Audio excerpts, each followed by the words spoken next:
What it do, ladies and gentlemen? Thinking Out Loud, the podcast here. And this episode that you're listening to is sponsored by Anchor. Now, if you haven't heard about Anchor by Spotify, man, you're missing out. But it's the easiest way to make a podcast with everything you need all in one place. Looking to get into the podcast game soon? Let me explain it to you. Anchor has tools that will allow you to record and edit your podcast right from your mobile device or even the computer. When hosting on Anchor, you can distribute your podcast on Spotify, Apple Podcasts, Google Podcasts, and the list goes on. It's everything you need to make a podcast in one place. But the best part of it all, Anchor is 100% free, man. Download the Anchor app or go to anchor.fm to get started today. That's ANCHOR.FM. This is the Thinking Out Loud podcast, and enjoy the episode. Hey, what's up, man? My boy? Afternoon, my octoroon. Afternoon, my brother. Shit, how you doing today? Nothing, chilling, brother. My chilling. Word, man. So we gonna talk about this Brown Shuga Babies book.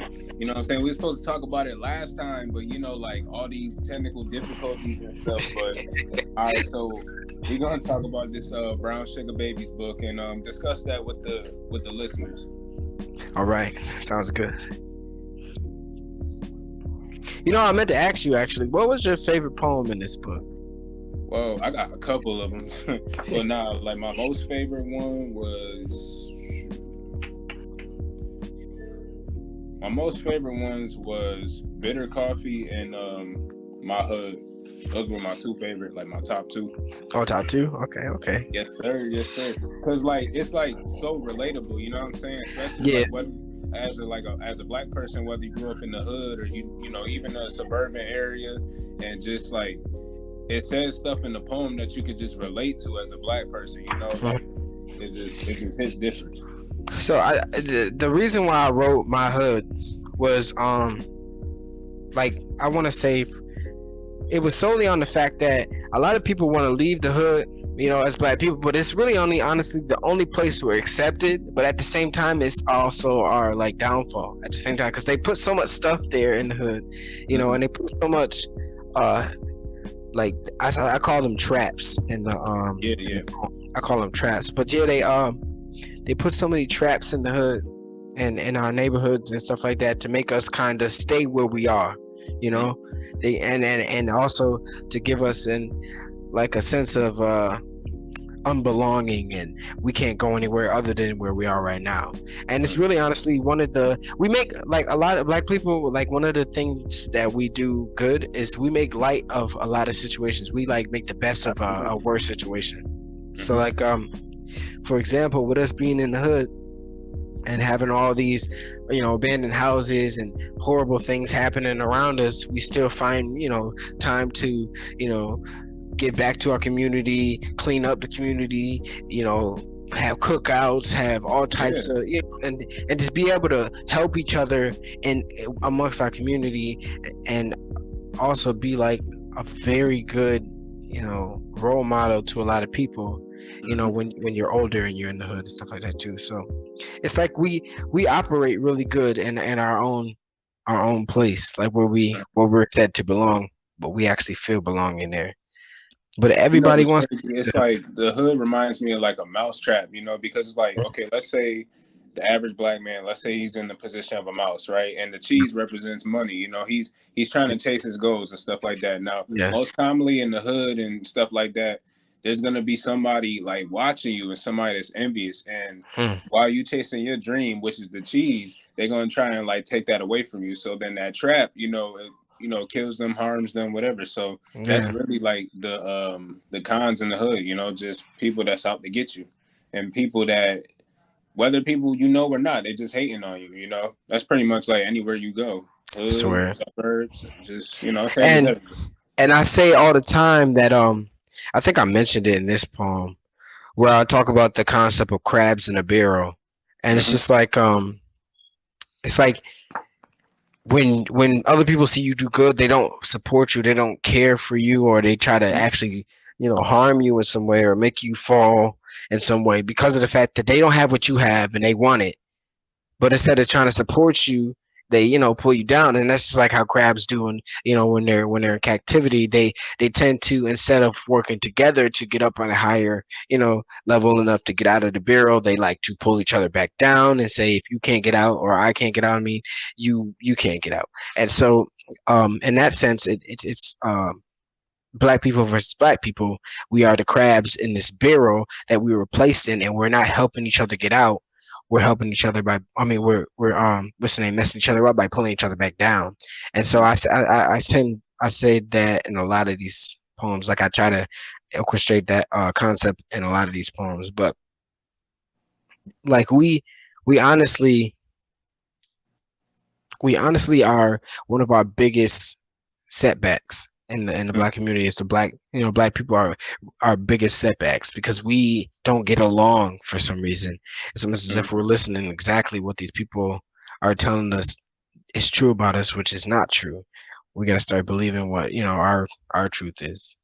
mhm, mhm. Now you got this poem called "The Bad Guy," and what's so crazy about that? Like coming from another, fellow black man, it's Hmm. like society in America just sees us like as inferior and like we're Yes. human. I mean, not human, like animals and things like that. When really we're like harmless people. Yeah. We don't. We always get like we must be like intimidating. You know what I'm saying, to like Yeah. another race, Hmm. and that's how we've always been seen. Like movies and music, TV shows, and the whole media. Yep. The black man is one of the biggest scapegoats when it comes to the black community. Yeah, We absolutely. Yeah, they tend to use us the most to kind of say, see, this is exactly what we mean. The Hmm. stereotypical black person, this is exactly what we mean. And we are one of the forefronts of, Hmm. the dark skinned black male is one of the forefronts of this stereotype that they paint on us. Hmm. Like, like when they, like I said in the beginning, it goes, the black man who be the scapegoat of the white folk. You know, like, we are really the scapegoats that they paint as the stereotypical horrible black person. You know, Right. and so you see it in the police killings. You see it in the way in which actually they make movies, and like you said, music and all that. Like, because the way that they make all the movies and the music and everything, when it comes to darker skinned men, we like in media, we're portrayed in a different way Hmm. that is more aggressive and or lazy, or not, not always the best person, or the most, how much I say, successful person in life. And then you see lighter toned skins getting their shine more than us darker toned people. And Hmm. that's where the line is drawn, where the colorism comes in and stuff like that, because you see these Right. lighter toned people getting a lot more praise, for being closer to white than actual darker people. And so it gets to a point where we actually prefer to be lighter, and Hmm. that's that mental suffering that the African American community goes through on a daily basis, um, with Absolutely. us feeling as if we're inferior to that of our lighter toned or lighter skinned people, even whiter people, because it seems like society paints this picture that a lighter tone is you know, a better skin color. Hmm. And then another thing too, it's like take a look at like with colorism, like how you see the average man, Hmm. I want to date her because she's light skinned and Yeah. they reject the dark skinned women. So it's Hmm. pretty common, especially in the dating scene, like, Yeah, I swear this dark skin versus light skin thing, is it just needs to stop, because yeah, it's at the just end at the end of the day, we're all black, and it's really destroying of the community in general. Colorism is one of the most deeply rooted problems in the black community that we allow to destroy us every day by going along with it and stuff like that. Like, we say light skin, dark skin, brown skin all the time, and we don't Mhm. even realize that that's actually killing us. Like, it's actually making us weaker as a community, because we're separating ourselves amongst ourselves. you know Right. we should all be black, and against this or against that, prejudice against that. there's prejudice against black, and we're prejudicing against ourselves by not, Absolutely. understanding that here's light skin, here's dark skin, but it doesn't matter because we're all black. Mm-hmm.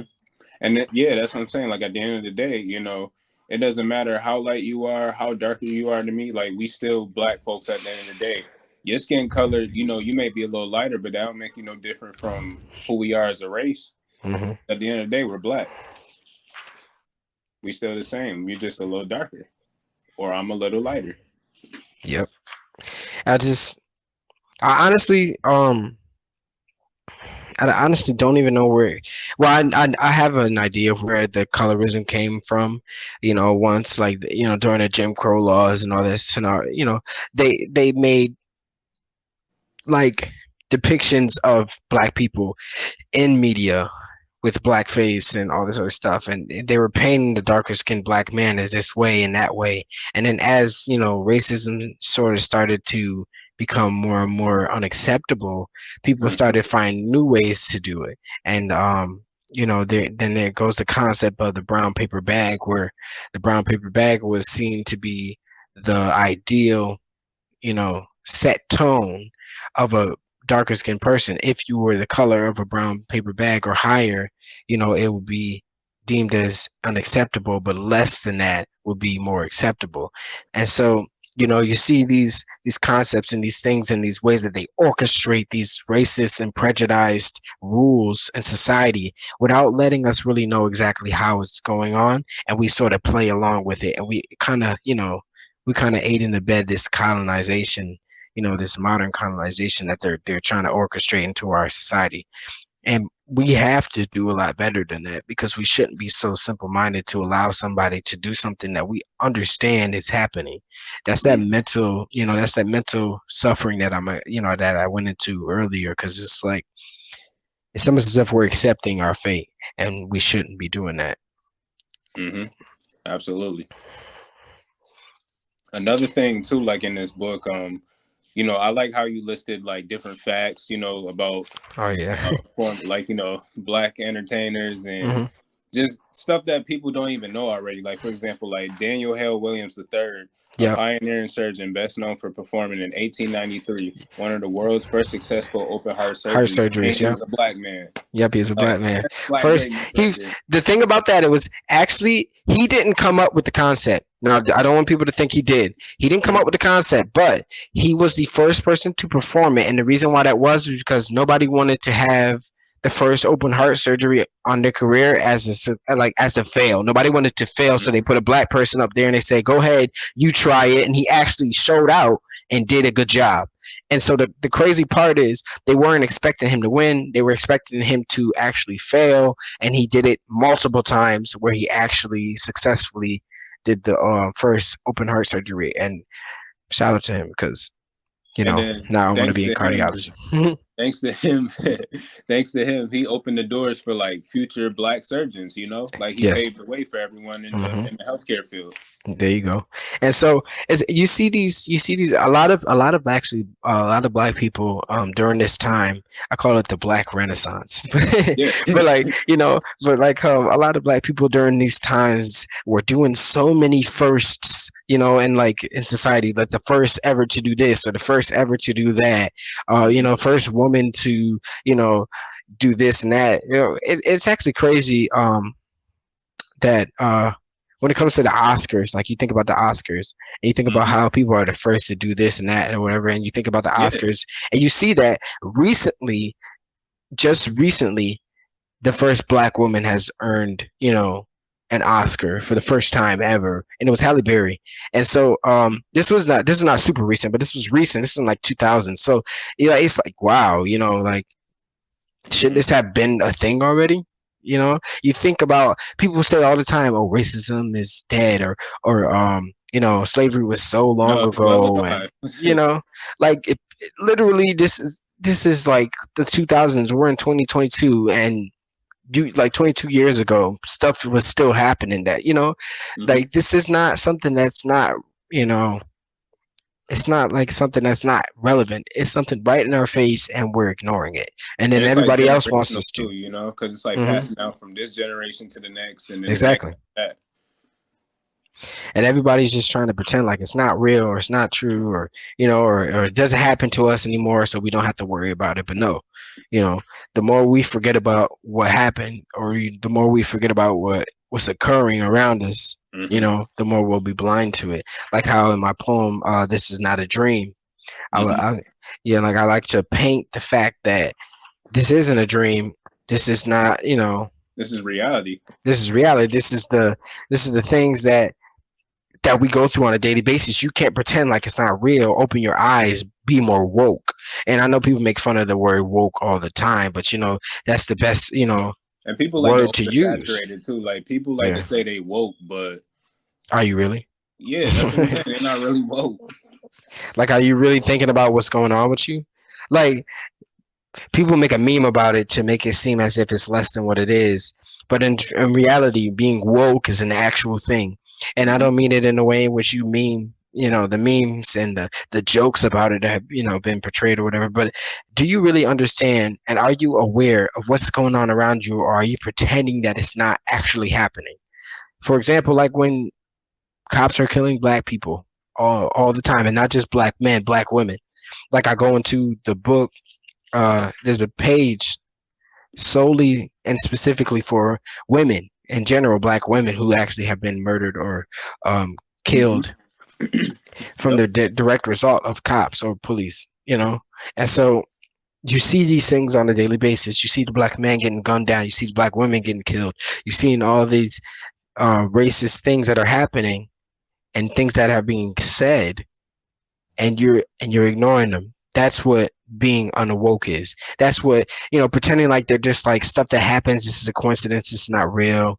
Oh, we're just saying that. There could be the percentages of black people aren't that high of deaths, from Mm-hmm. cops or police.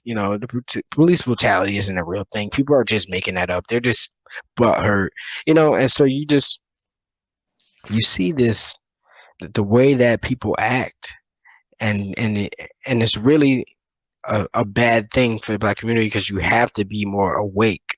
You have to Right. understand what's going on with you and what's going on with your people. Know that your skin is this, and you have to understand what that means. Right. Right. A The lot of fact that, people aren't aware to it, you know. And then yeah, another exactly. thing, speaking of women being murdered by police officers, like Hmm. you had a section that was hashtag say her name. You gave a Yep. list of like different black women that were killed by police as long as the Hmm. dates they were killed. Tell me about that. Like what made you put that section down? Um, I actually knew for a fact. I was looking up Breonna Taylor because I wanted to do some more research on her, Mm-hmm. and I wanted to orchestrate her in the book somehow. I was thinking about just doing one section with just her, and then I was thinking like this would be perfect or whatever to just add Breonna Taylor in there somewhere, give her her own section, maybe even George Floyd. But then I realized that as while looking this up, I already knew about this hashtag, but while looking this up, I introduced myself to the hashtag, and I'm thinking, why just put Breonna Taylor in there? Why not put everybody who's ever been through something, you know, Yeah. recently? Not just back in the day. This isn't a back in the day thing. There are recent women as early as like 2022, as of Mm-hmm. now, who have actually been murdered or killed.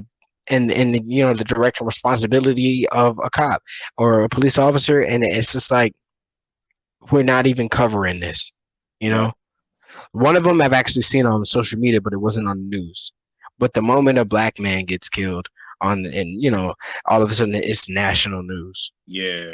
And then you get a whole trial and the whole this, that, and the third, and it's just like it's it's really sad how we don't cover the black woman, but we cover the black man. And say my name, hashtag saying her name. I mean, it's one of those organizations that tries to highlight that black men aren't the only ones being shot and killed. It doesn't take away from this, but it doesn't take away from the black man, but it's adding the black women in this. And it gave a list and it gave information about their stories and everything. So I decided to put that in there, and I couldn't add everything. So I added what I could, just so that you can look these people up and see them for yourself and see how many there actually are. And that was a small list. I'll tell you that right now. That was a very small list that I put in there.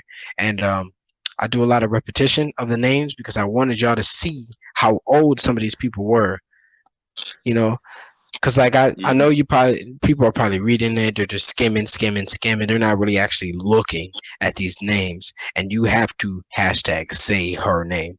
Because if you see these names, right, and you're just skipping past them, maybe if you see it twice, you'll understand and you'll go back in and you'll be like, okay, let me look this up. Let me see this person, or you'll remember that name in your head. It's just like we aren't the only one prejudiced against when it comes to police. Absolutely. And then like speaking of that, I can't say like black men don't get the recognition they do in the media, but Hmm. because they do. But like, it was like what you were just saying. Black women also need that recognition themselves because you hear about a lot about like, like George Floyd or Eric Hmm. Garner, stuff like that. But when it comes to black women, like a lot of them don't get the recognition they do in the media. It's just all Exactly. black men. Yeah, like I think I went into a whole section where black women are just like portrayed in such a I can't even explain it. Let me actually I have it right here.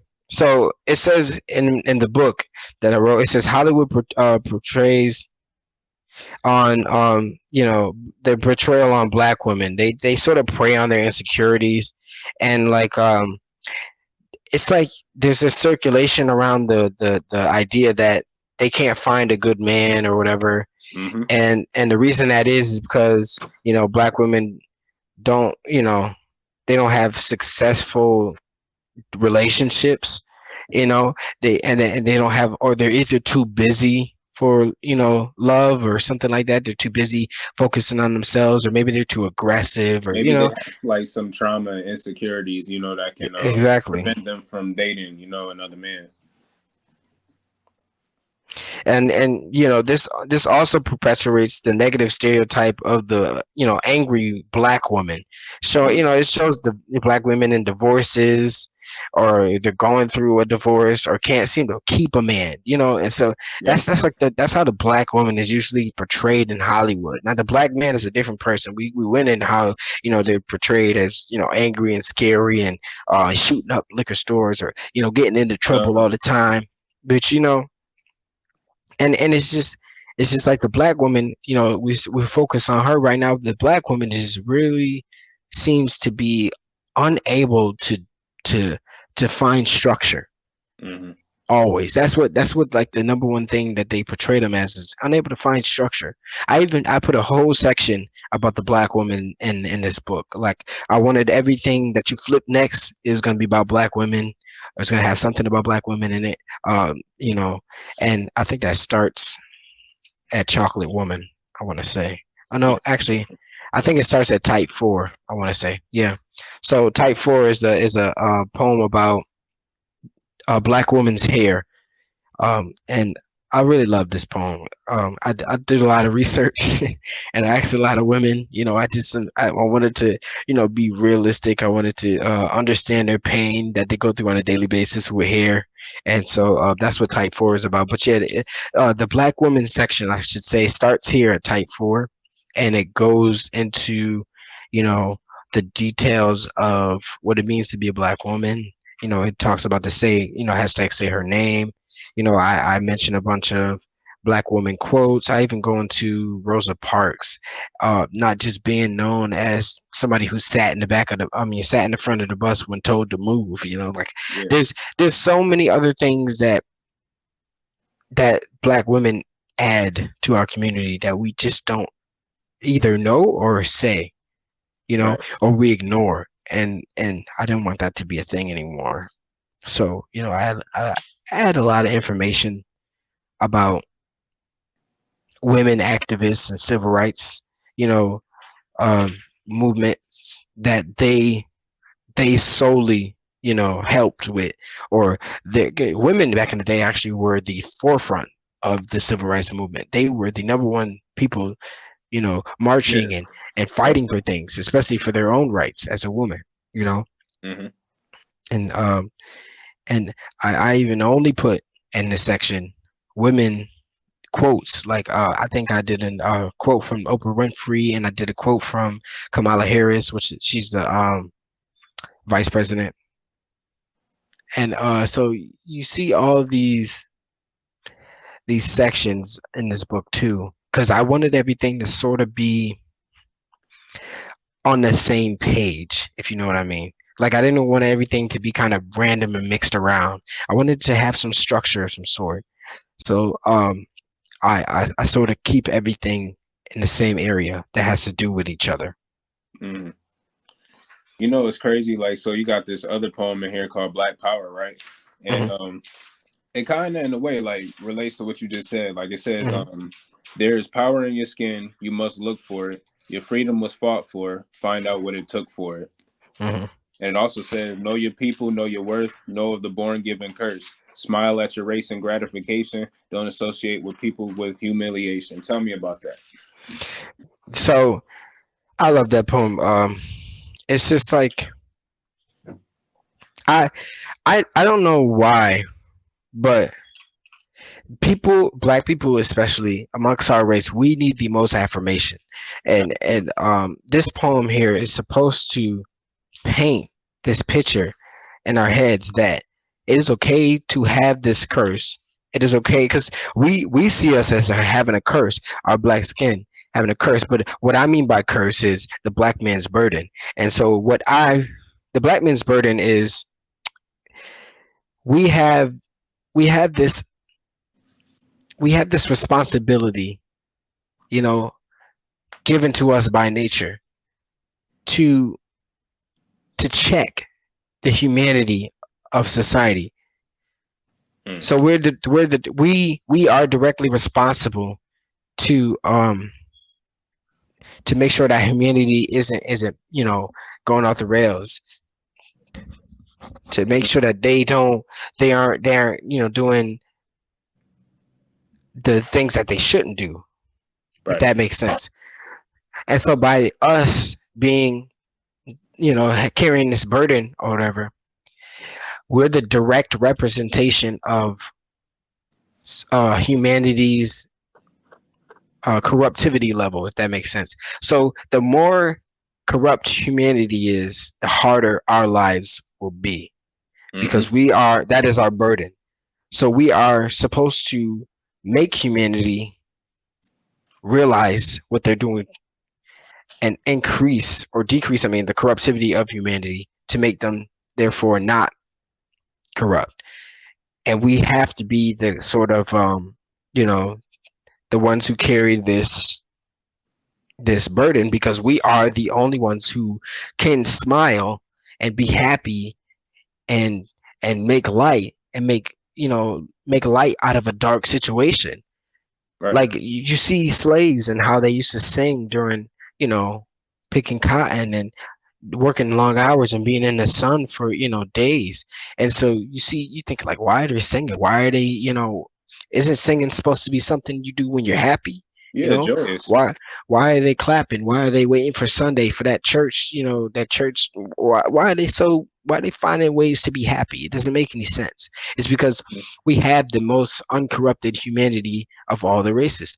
We are the direct deities to be able to show humanity, hey, you're doing something wrong. This is the direct cause of what you're doing. You have to check yourself. And so when we keep humanity in check Right. by our lives reflecting its corruptivity. And so that's why nature, that's what nature's intended us to hold. And you hear a white man's burden all the time, but this one is actually a good one. White man's burden is sort of like I don't know where they came up with that, where Man. they felt they had to take care of, lesser. Well, nobody's ever lesser. Nah, not at all. All right, so Yeah. there's this other poem you guys called "Come to America," and Mm. it's kind of like speaking from Yeah. this perspective. It's like come to America, you'll have a blast. We got white supremacy and overpriced gas. Come to Yeah. America, it'll be fun where there's no difference between holding Skittles and holding a gun. Come to Yeah. America, it'll be great where every minority fights for a change. Come as long as it takes. Come to America, it'll be fine. Just make sure your skin isn't dark as mine. Tell me about that poem right there, my brother. Man, listen, man. Coming to America here, I'm gonna just let y'all know something right now, right? Um, I actually put a disclaimer in the beginning of this book. So the book is solely for affirmation of the African American community. It does put down on the white race in some ways, but it is not in any way to be derogatory. Coming to America is one of the most unapologetically black poems I've put in this book. Now, saying that, I wrote it solely on the fact that America says, oh, like you ever heard "Making America Great" from the Trump, Yep. it's like, and people are always thinking to themselves, like, when was America ever great? And that really resonates with me, because you really understand that America is not great at all and never was great before. There Oh was never yeah, a time definitely. where America was solely great. Never, ever. And there's never probably going to be a time for a long time. And so the fact that we're pretending like it is great, and the people who come up with these slogans don't understand that there are some things they're trying to be blind to. The fact that there are some things that were not great at all that happened and are still happening. And so coming Man, to America is, America would never be great. Like overpriced gas and yeah, yeah, inflation. Great, it's like a modern day Great Depression going on, and yeah. then I like swear, jobs is spread especially people. especially with Ukraine and Russia right now. They increase a Yeah. gas Hmm. correlation, and it's like we're not even doing anything right now, and it's just Cost like of living is like going America, up too. yeah, it's skyrocketing. And so Man, you see that we're not really great at all. We might be great when it comes to our military. We might be great when it comes to being able to, you know, be stronger than everybody else and wave a giant stick around, you know. But like, to be honest with you, how great is America? And that's what this poem is supposed to portray. It's supposed to show you there is not a smidget of, we can go to any subject of America. It don't matter what, gas, health insurance. We can go to different races, diversity, all that. And there will always be a crack, a crevice. There will always be some problem, And so America can't have this slogan of being great again, or you know, remaining great, or being the greatest country, this, that, and the third, and people want to come here because of it. If we aren't fixing these small factors that are fixable, right. extremely fixable. They're not even like something that's big. I'm not talking about global warming, like that's a thing, but that's not even just an American thing. But I'm not talking global warming, big. I'm talking simple as, have steps before you pull out your gun and shoot. Yeah, think before you react. Exactly. And and then we got the overpriced gas and the COVID-19. Hmm. Don't even get me started on COVID-19.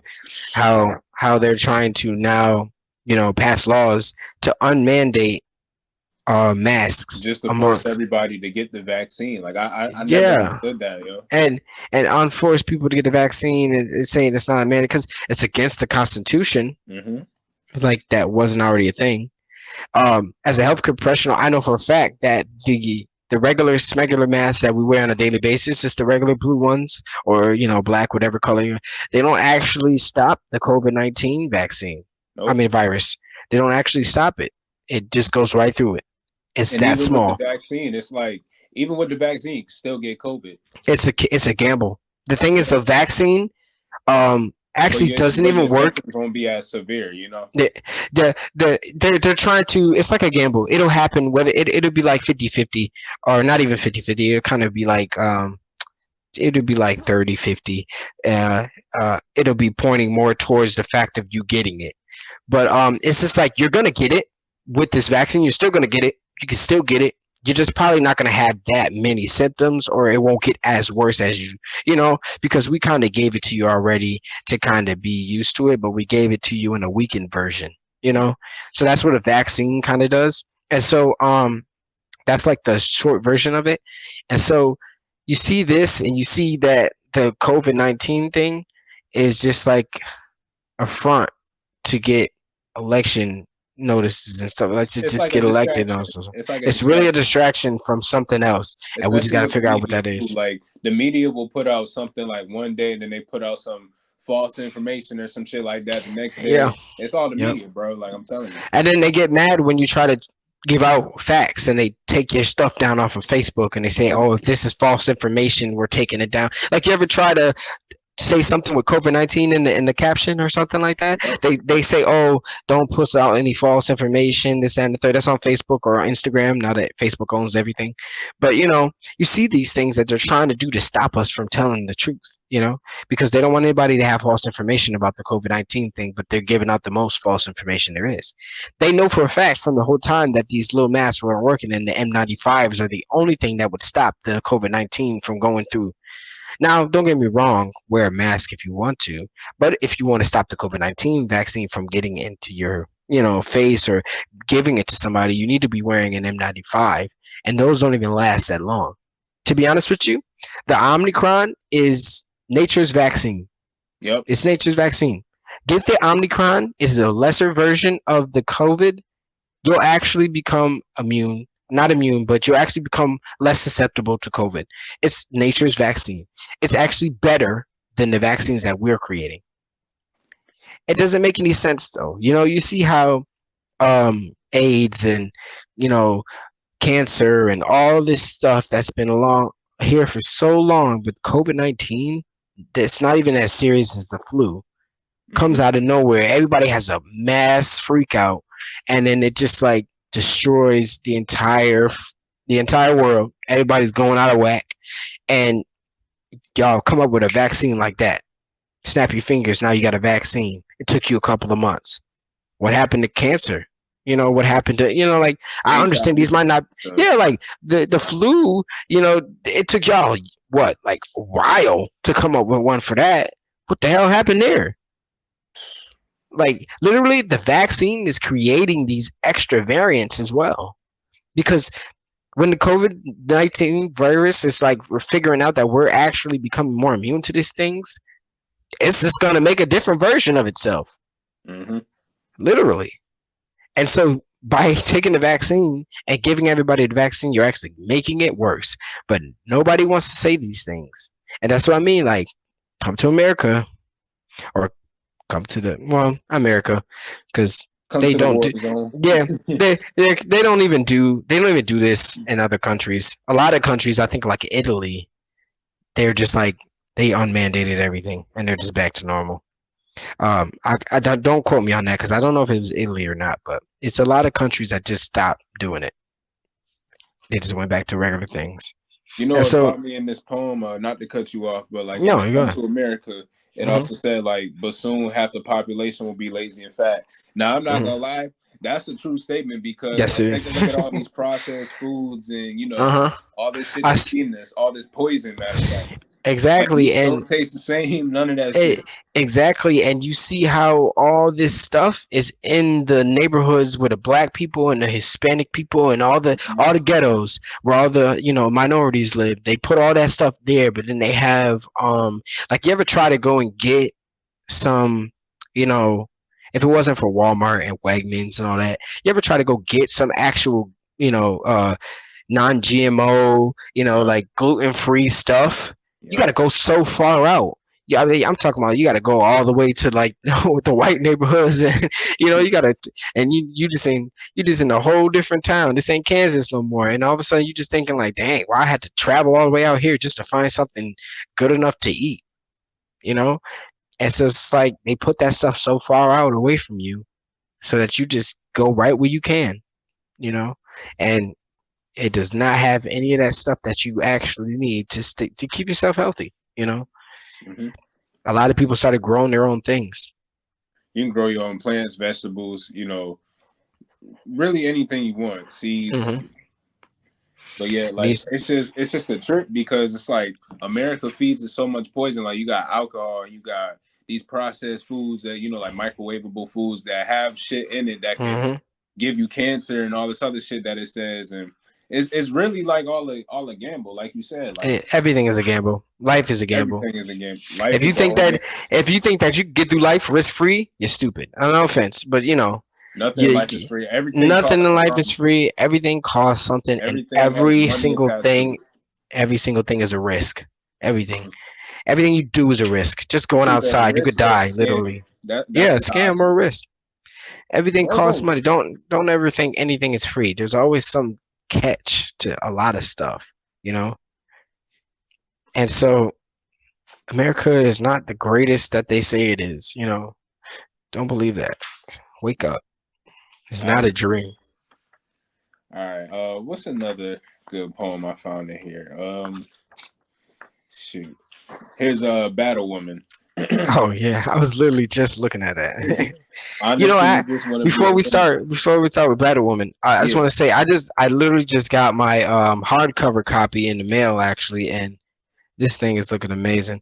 The hardcover copies I I really wanted to see with this book because on like the first book I couldn't actually do that at first, and then they had the option available when the second one was coming out. So I did everything and anything to get this book out. So make sure you get your hardcover copy too, because these right here look really nice, and they got a nice little gleam to them, and they actually look. I think this cover actually looks better than the paperback, my Yeah. opinion. Yeah. Yeah, but Yeah. yeah, Hard back to copies Battle always Woman. go crazy. Like the paperback, Uh-huh. cool, but them hard I s- copies hit The different. hard copies is everything. That's where the that's where all the special stuff comes from. Hard copy books. Yes, But sir. yeah, back to Battle Woman. Yeah, Battle Woman. You said honestly, you just want to be a woman because stick and stone may break your bones, but you alone can keep you strong. Your stride, your pride, your matching mind. Honestly, you just want to be a woman. Your gentle heart when given the cue, but ferocious claws when pushed to. Tell me about that right there. See, uh, black women. This is the black women section here, by the way. So black women, they're just like the most disrespected race. Like like the species of our race, like the gender of our race, is literally the most disrespected person. I say, like um we they I don't know, they're in their own battle, they're in their own war by themselves, and especially I'm pretty sure they feel the same way. And so we are, as black men, we are in our own war as well. But just, specifically talking about black women right now, they are in their own battle women. So like they tend to fight alone usually, and it's because they feel as if everybody is against them. And so honestly, they just want to be a woman, and that's it. They just want to be a woman. They want to be Mhm. able to have the luxury of being a woman. And what comes with being a woman is just being able to exist and not be hated for no reason, And just you feel know, beautiful with and feel about yourself. beautiful. That's it. Yeah, and see yourself portrayed in Hollywood, see yourself portrayed in music, see yourself portrayed in such black excellence, In a and it positive just, way too, because you know how they yeah, like to like degrade women, in these rap yeah. songs and movies and stuff like that. Same with black men though. Because not only are you a woman, you're black. And so Yeah, that's that's a double beautiful. on, that's a double thing right there. That's a really a beautiful thing because you're a black woman, and it's such of a thing. I don't even know what to say there, but it's such a thing that black women is like, just being able to say black woman is just like powerful, that those words together, and Mhm. so it just reminds me of a battle woman. It gives off the same energy. A battle woman and a black woman, they just have this war that they fight along with. She's a And strong so warrior. Yeah, yeah. she's a strong warrior. She's 10 feet tall, but can't ride this ride, you know? And so it's like she's the most qualified, but for some reason she doesn't get the job. And this doesn't make any sense to me. And so that's why I wrote Battle Woman, because I really sympathize with black women. With us being in the same race and going through the same struggles on a daily basis, there are obviously two different struggles that we go through on between the two of us. There's the black man and there's the black woman, and we go through different things all the time. Hmm. And so, and that's the number one thing that I wanted to portray in this book, other than the brown sugar babies, and making a life for them that gives us, you know, gives them the qualities and the life that they deserve. But the other thing that I wanted to give off in this book is that there are two different struggles amongst you know, the generations and the genders in this black community, and we need to realize what those are, and we need to fix them, fix our differences so that we can understand each other more. Right. Another thing too, like about battle women. Here's what I put as example. Like, as an example, I'll use like your average single mother, right? The average Hmm. single mother is, obviously black because you see more black single mothers than like a white single mother, Hispanic single mother, Hmm. stuff like that.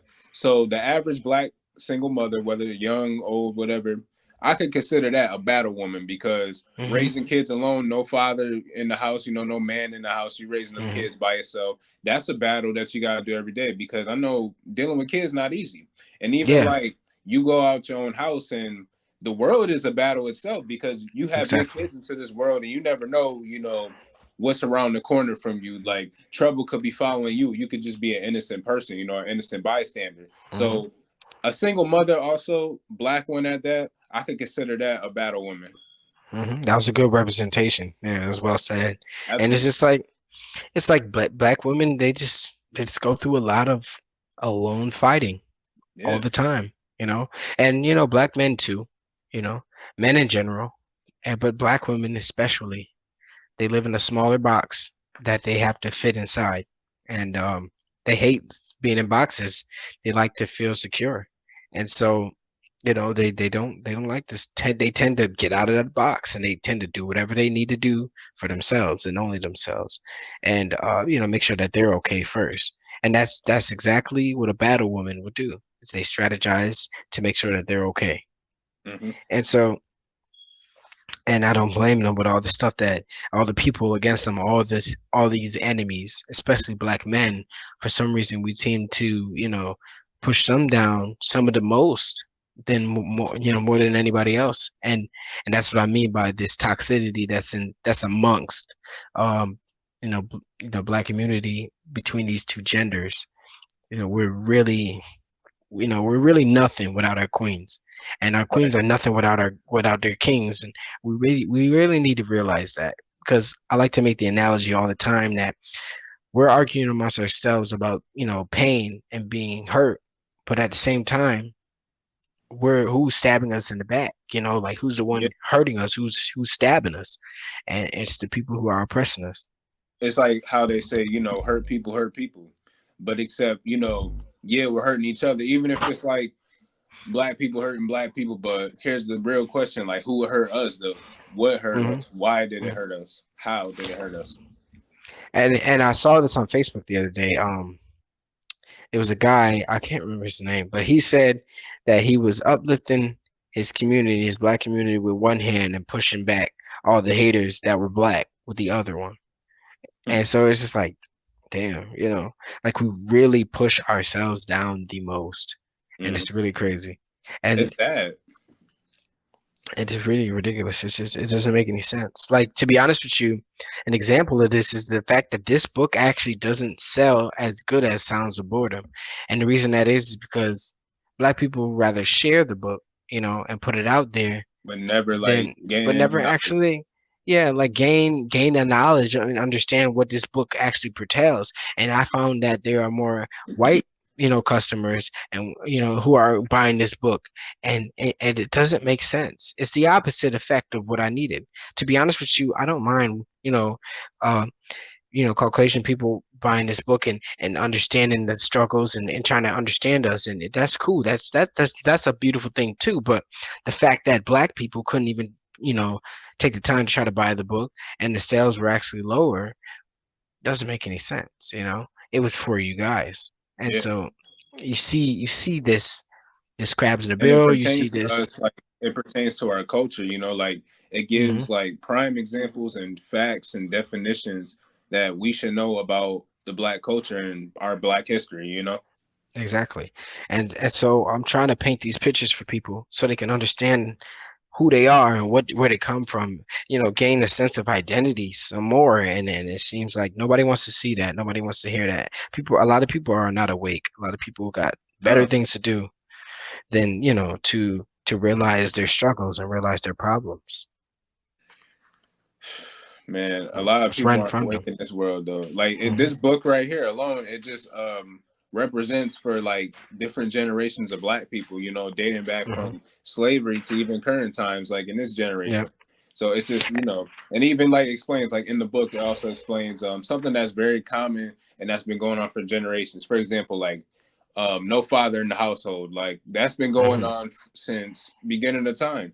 And it even Yep. says that in the book, like let me go back to that page. Yeah, like how it was painting how that and during on the slave plantations they didn't like families like that. Like they really didn't like family, and so they would try their best to break up families, and and slaves they're actually like property. They weren't really supposed to be something of a family. They were kind of just like to be bought and sold. They were less than human. And so with that being said, you would see fathers taken away from their families all the time, and they would name their sons after themselves, and that's what the junior prospect came from, where they would name their sons after this so that the son could take over as or be in placement of the father.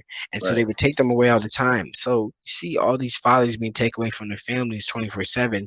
How are we supposed to understand, how are we supposed to know what it means to be a father if we had no representation of what that is? And so that killed a lot of generations ability to be able to do or go out and be a father, because they had the representation of what a black father meant, especially not even today. You see what a good father is, and like shows like Fresh Prince of Bel-Air is like Uncle Yeah, you got Phil. like Uncle Phil, or Family Matters. Yeah. You got Or Carlton, Family Matters, you see, who was a yeah, you cop, see, and that was a yeah. black cop, and he even stood up for his son, getting attacked or harassed or whoever by white cops. There Hmm. was one episode that he actually went to this restaurant or something and confronted this white cop for harassing his son just for a broken taillight or something in that manner. So Yeah. it's stuff like that that is very, important in the black community. And so we need more representation amongst media to show us these things, to show us these qualities that we should have as a black person, to negate the stereotypical things that are painted on us or whatever. And so it just kills me that the media portrays us as what is it, Drugs, gang Snowfall, or members, and what crack is the name of that dealers. show with 50 Cent? Power. Power. Yeah, like And you Power, see, Snowfall. And then in yeah, movies too, like, like Boys in the yeah, Hood, Menace to Society. Like they like to glamorize the grittiness in the black yeah. community, like the hood, the trenches, and As poverty and stuff like that. But and you got you don't movies like see, Friday though. You got movies like yeah, Friday that yeah. glamorize like the hood ain't always bad. Like there's Ain't all always bad. Keep it where real. Like, is having fun. I'm not saying put down where we came from and just demolish it and make it seem as if it's not. But at the same time, these are new times, and also there are older times that had better lessons to teach. Whatever happened to teaching you something in a TV show? What that had to do with black people? Right. Like, I'm not saying everything should be freaking educational. But I'm just saying, like, there needs to be that cutoff, because we have no representation, and it's killing us as black people, and they're killing the black community. We need to know what black loves looks like again. We need to know what a father looks like again, so that we can copy that directly. Like, what happened to the Bill Cosby Huxtable father? Like, what happened to that? And you see these shows trying to modernize again, and they're just painting them as like, what's that new show, Fresh Prince of Bel-Air, the new show for the Yeah, Fresh the Prince of Bel Air. Bel-Air, Yep. where Carlton is doing Xans and sniffing crack, I Yeah. think it was. Yeah, And it he's just just, it just gives a bad look, and it's kind of disrespectful to the yeah, previous generation of the Fresh Prince of Bel Air, and it's like that's not who we are, and it makes the rest of us look bad as black men. Like that's not exactly. who we we are. We're not drug addicts. We don't engage in that type of stuff. Yeah, we tend to stay away. Like, number one rule, don't get off high off your own supply. Like, we barely even, like, come on now. We sell it to y'all. We try to change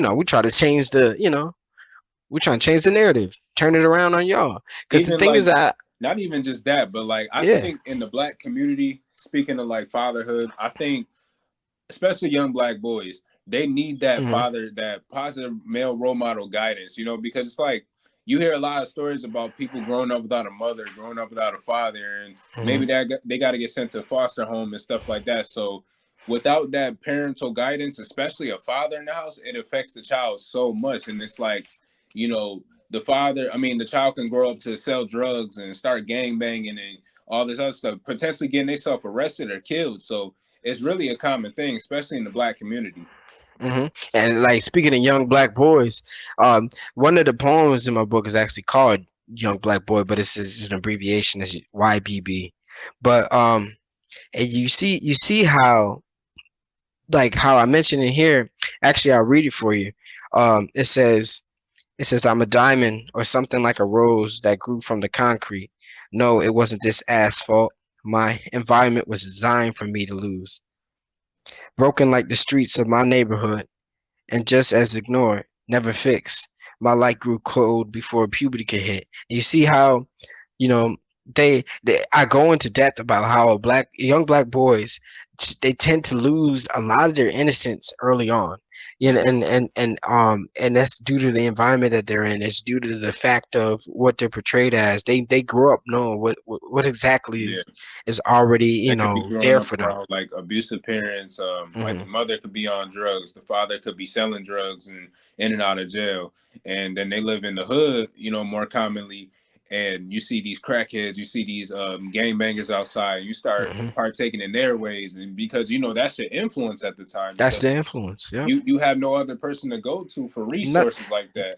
nothing to see, nothing is around you to show you what you're supposed to be, and it's not in like bulk. It's in it's few people doing that. Like, I'm not saying there aren't people out here that are trying to show people something, but it's not in bulk. You don't see a lot of people doing it. Like, if you see a lot of people selling drugs, but you see one guy going to school, what the hell you gonna do?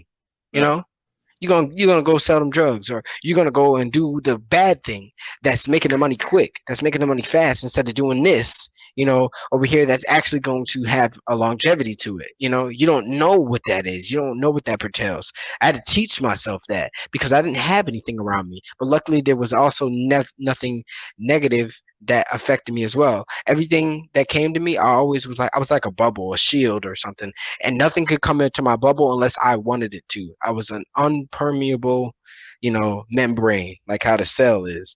Yeah, well, it's permeable, when it wants to be. So whenever something was coming to me, negative or positive, it didn't matter what it was. If I wanted it in here, if I wanted to adopt it, if I wanted to learn it, I would learn it.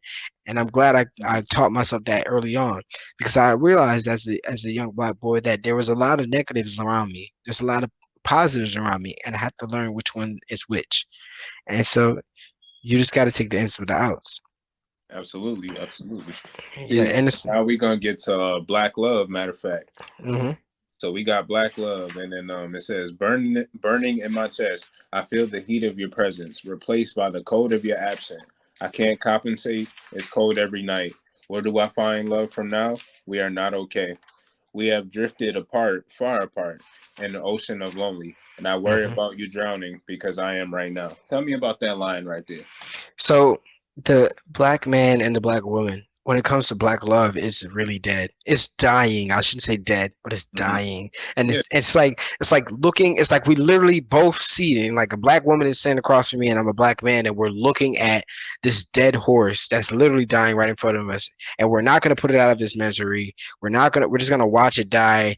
We're gonna try to heal it every now and then, but occasionally we're gonna, digress and forget to do something for it, and it dies even more. It's just like black love is dying slowly, and we're not doing anything for it. we not have the proper we have the proper everything we need to fix this horse, everything we need to fix this dying love, but yet we're not doing anything like that. So you see, it's a burning in my chest. I know I'm missing something. I'm knowing that this my heart is missing, something about me is missing, something that makes me whole is missing. So you see that burning in your chest. you know I feel the heat of your presence, because when you're here, it's hotter, it's better, I feel warm. The heat of your presence is replaced. It's by the cold of your absence, because you're not here anymore. You know, right. and now it's cold. Now it's not as warm anymore. I feel alone, and with somebody I'm supposed to feel at home with, I feel alone because you're not here. Everybody is turning their backs on the people we're supposed to be with. And so it says I can't compensate. There's nothing that's gonna help me. Not another person over here. Not another. It has to be you, black woman. And so otherwise, it's not gonna be a compensation for that. and it's cold every single night. You know, where do I find love from now? And it says we are not okay. I know for a fact that we are not okay because I am not the only one who feels this. There is no possible way that I'm feeling this much pain, but you're okay. There's no way. I refuse to believe that. Even if it's true, I refuse to believe it. And so, you Right. know, I say we are not okay. We are drifting apart, far apart, and in an ocean of lonely. And so this is like we're becoming more and more lonely. We're becoming more and more, distant. And so sooner or later we will drown because we can't swim for that long. And we're getting further and further away from each other, and we used to hold each other up. So that drowning is gonna kick in sooner or later. And I know you're drowning because ain't no way you swimming as long as I'm swimming and you good. That Right. doesn't make any sense. And so Right. black love is really dying, and especially in media, it's painted so destructively. Like we really have like a bad representation of black love in media right now, and they make it seem as if you date a white man or if you date a white woman, it's gonna be like 10 times better, and everything is gonna be perfectly fine, and you don't have nothing to worry about. And so that it just kills me. Man, it's crazy because like there's actually dudes out there, like black dudes who resort to white. I mean, not saying, like if they want to get into interracial relationships, that's on them, but there's Hmm. people, dudes and there's women that do that sometimes too. They resort to the other race because of that. Yeah. But there's another place in this book. Let me see. Hollywood's portrayal of black love. Now you Yep. got black women, black men, and black love. Now tell me about this section here about the portrayal. So this is like right smack dab in the middle of the black love section. I think it's right after the black woman section. And so it's like I wanted to kind of give some representations of how media portrays everybody in general and you know in like Hollywood. And so we talked about the black women, we talked about the black men, but then we have to get into that black love portion and what that portrays, about how how love is portrayed when it comes to black people and Hollywood and things like that. And you see that Hollywood is portraying them in such a bad, manner. It's just like we're always problematic. There's always a problem with our love and stuff like that, and it's never really healthy. And so you think about shows from back in the day, like like for example the Bill Cosby show, and you see how in that show he's portrayed to have a beautiful wife, loving kids, the relationship is good, there's never a problem, but for some reason, like but not only are they convincing other races, they're also convincing our race that this is how we are as like as a couple. Like whenever black people are dating, this is exactly how we're going to be, and this is what it means to be in a black relationship. They're convincing the black community this is how we act, and driving the narrative to point it, to point it out that Right. way, and basically affecting black relationships in real life. Black people are slowly turning away from dating each other, and slowly to avoid these stereotypes. um Black is complicated, yes, and difficult, but so is every other love. How we painted, in media as the only, race that has these crazy problems. Right. And then it validates acceptable behavior amongst just us, our races, relationships. It makes it okay for black women to act a specific way, or it makes it okay for black men to act a specific way, or not be a dad, or because they see it all the time and they're thinking, oh, this is how we're supposed to act, I guess. It's not really good, but it's seen so much that it's kind of just okay now because everybody else is doing it. And so, you know we don't have any portrayal of what we need to see, and I'm tired of it. It doesn't make any sense to be portrayed in such a way. It's The like, only we can't always be portrayed as like the men, we can't always be portrayed as thugs, baby boys, or Yeah, like criminals, and the women can't always be portrayed as like sluttyish or yeah. degrading. Like it's something got to change to that. Yeah, and so it's a lot of things that we need to realize what's going on, and that's why this book is, solely trying to paint a picture of what exactly are these traps, these deeply rooted, modernized colonization tactics that are being, implemented in society, so that we don't understand they're happening, but we're aiding and abetting this to occur, and we're letting it happen. And so by telling people or bringing awareness to this, people should you know should allow it less or change their mindset, and just being able to change one mindset or change another person's mindset will help the community in some way, even if it's that 1%. And so the more we realize these things are happening, the better we'll be off as a community. But until then, we have some internal fixing to do, and that's the first thing I think we need to do is fix ourselves you Right. know I think what I want to talk about is like what we were discussing, like black people doing affirmations. Now it Mhm, kind of relates to this line in this poem called YBB that you have, mhm. and it says I'm a diamond or something like a rose. Now I feel like that should stand out because it should make you feel uplifted, in a world Yeah, that doesn't uplift you, especially as a black person.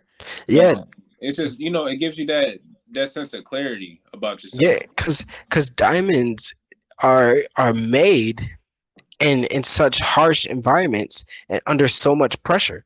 If you think about it, you're a diamond, or or like a rose, spread from the cracks of concrete. It's impossible for you to thrive here, but yet we find ways to do it all the time.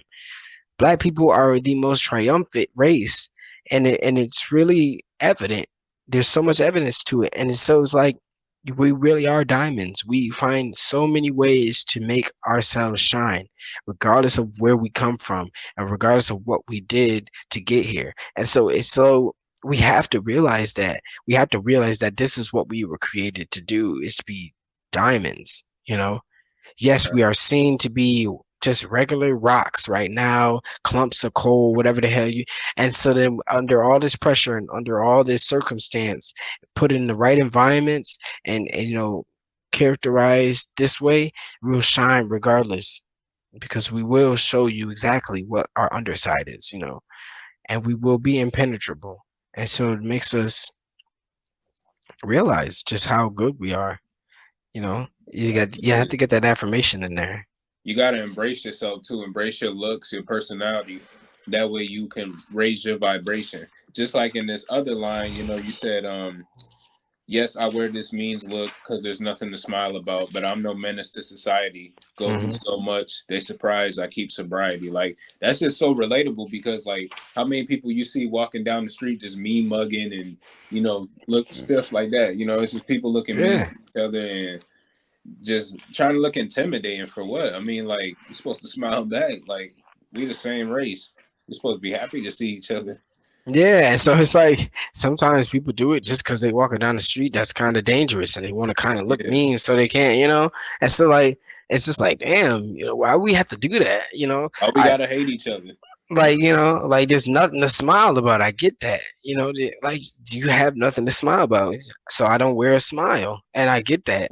But it's gonna start weighing on you after a while. Like we need more things to smile about. You got to start Yeah. smiling. You got to Especially for you these you're not a kids. menace to society, but they're going to look at you that way if you just sitting there pouting and upset about everything. You got to Absolutely. realize your situation before you get into it. Because a lot of people are just like I think a lot of people more so are happy with themselves compared to what's going on around Hmm. them.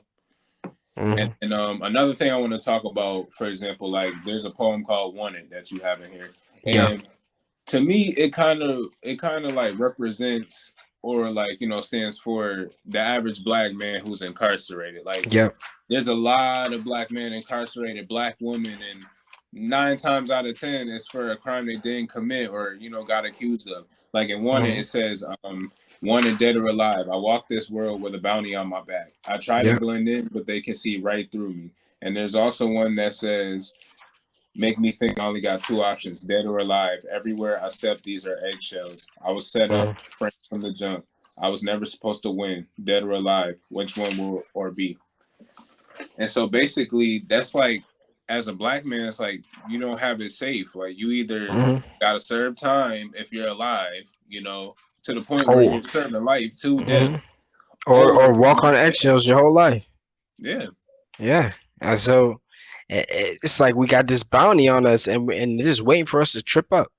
You know, it's really a like I said, it's really a risk walking outside. absolutely. Like every day, it's like especially as a black person, you go outside, you don't know what to expect. Like God forbid, you don't even know if you're gonna make it back home. Hmm. You don't know if you're gonna have encounter with a police officer. You just never know. That's why you always got to keep your spirits up and just represent for yourself. Yeah, a lot of black people, especially black men, they're just waiting for it to happen. Like they know it's gonna happen one of these days. They're just waiting for it. And so like, oh damn, is this the day that some cop takes me out or something like that? That's like one of the fears of being a black man, especially. You just like thinking constantly, damn, like, oh damn, it's just today. And it's And so so common too because like you hear about it in the media like all the time. Maybe not as much recently, but then again, it's still out there. There's still black men being killed, harassed by not even just like racist cops, but like like racist neighbors, and being harassed by just random racist yeah, rednecks or something like that. So it happens the na- more commonly than you think yeah, outside. the neighborhood Karen and Yep, yep. all that just and it's like it's really like walking on eggshells. I'm glad I said that because it's really like walking on eggshells. It's very difficult. And then it's like I'm looking at This Is Not a Dream, and it kind of relates to the summary of this poem. It's like y'all gotta wake up. This shit ain't no dream, man. This is Yeah. like a nightmare, like a living nightmare, and we're trying to do our best to make a dream out of it. Hmm. But and then it's like black people is kind of defeating the purpose of what Martin Luther King had a dream of. And I'm not just gonna say Yeah. black people because sometimes you got like a couple black folks who you know go against their rights and just make us look bad, or there's always another race doing something and getting involved, or who knows. Hmm. And so you see that in a lot of the stuff that goes on in society nowadays, especially amongst the black community, is that we pretend stuff isn't there and it's not real. Like I said before, I don't want to jump back into it, but like we really need to start waking up and understanding that this is an actual thing that's happened to us. This is not a dream, not a fake matrix, not a false reality. This is real. You're not gonna snap your fingers, wake up, or and be good, and everything is peachy and creams. No, it's just, you have to realize what you're in, and what it took for us to get to actually even where we are now. Absolutely. Like we never. It's always been like years and years and generations just fighting for what we deserve, fighting for our rights and stuff. Like also in My Hood, the poem, it's like I use this as an example. Like, take a look at how many dudes that live in the hood, that live in the projects, in these apartment complexes. They like, oh, this my block, this such and such. Yeah. Hmm. And it's like we don't even own these. You know what I'm saying? Like, y'all don't Yeah, even own like these places. I The swear white you man own do. them, but yeah, like they pay for these things themselves. Yeah, Like you don't own nothing, brother. Like you might be here, more than them, but that's a bad thing. They yeah. It's exactly like you exactly where you want they want you to be, and you doing exactly what you they want you to do. Like, come on now, what are you contributing? where you trying to gain I just never understood that, bro. Like people be claiming these neighborhoods that the white man own, talking about this mine, but the whole Hmm. time it's like you kind of like you're a puppet to it, and you're like living here. Hmm. Because at the end of the day, it's not ours. Like it's under a white man's last name, like some street or this block or these projects. It's all like a white man's name or something. So it ain't our shit. Yeah, but it's really getting out of hand with that.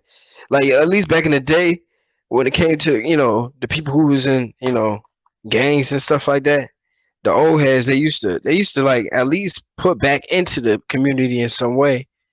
Like you saw people, saying, "Oh, no women, no children," only keep it amongst the people that's involved.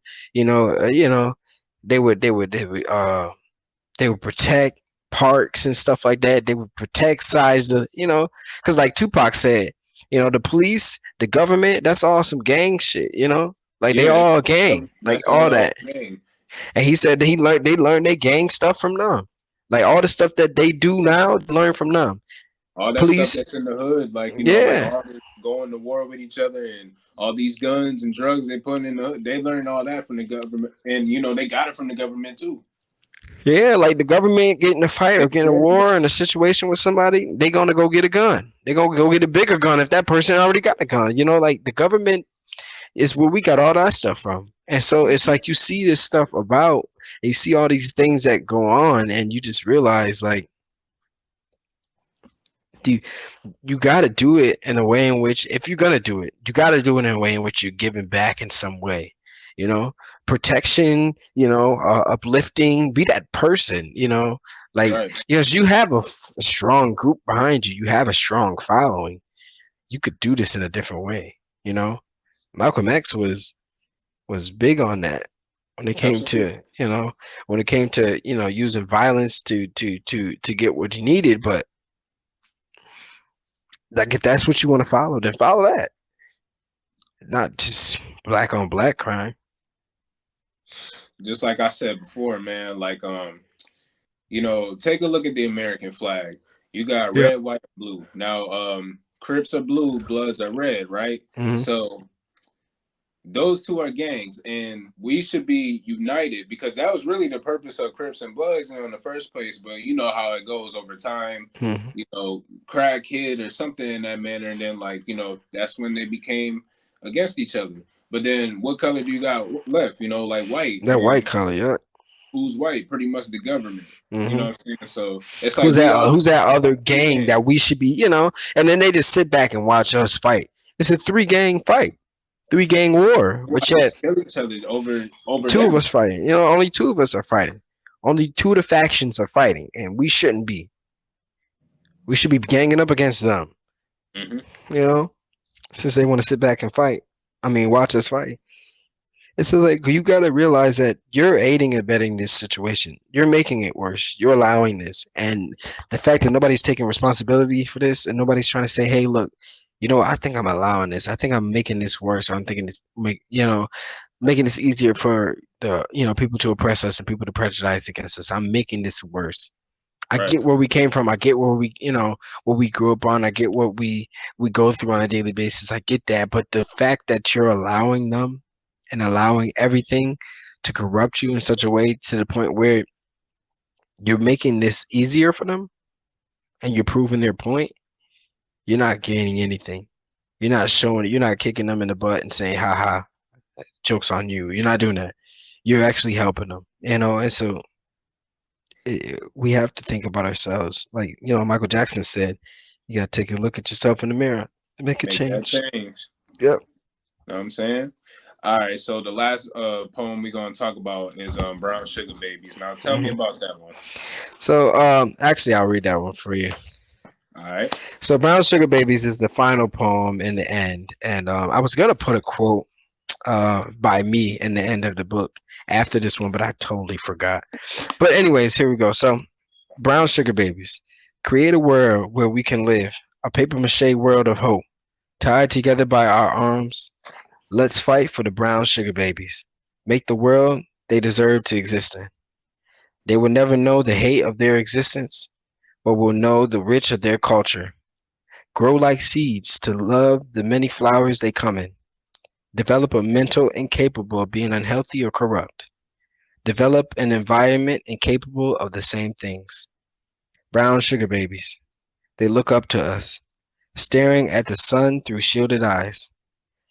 We hold this burden so they don't have to, and smile. We play the music of love and prosperity to fill their ears full, and everything their eyes see will be success and profit. Brown sugar babies. must know their skin to be beautiful and see their people as amazing as we are. Golden caramel to dark chocolate, we sweeten the world, we add flavor, and the brown sugar babies grow sweeter because of it. Breathe in your oxygen and exhale your hate and the CO2 for the plants. We must create a world for the brown sugar babies to know love straight from the sugar cane. Amen. And so we have to create this world for them. So like, it starts with us. Like we're gonna be the forefront of it. And it starts with us where we're just trying to make everything evident, become aware and start becoming the change. So then later on down the line, when our generation is growing up and when our generation is getting older and older, they'll have these qualities and they'll have these abilities to understand us as beautiful and understand us as the way we are. Even the white generation, this younger generation that they make in the future will probably be thinking the same thing, and we'll have a better off world because of it. Not just basically eradicating racism altogether by destroying all the history of it and making it unevident to them, but basically just, you know, recreating a mentality to adopt when they become older. And so just basically making the blueprints to what it should be.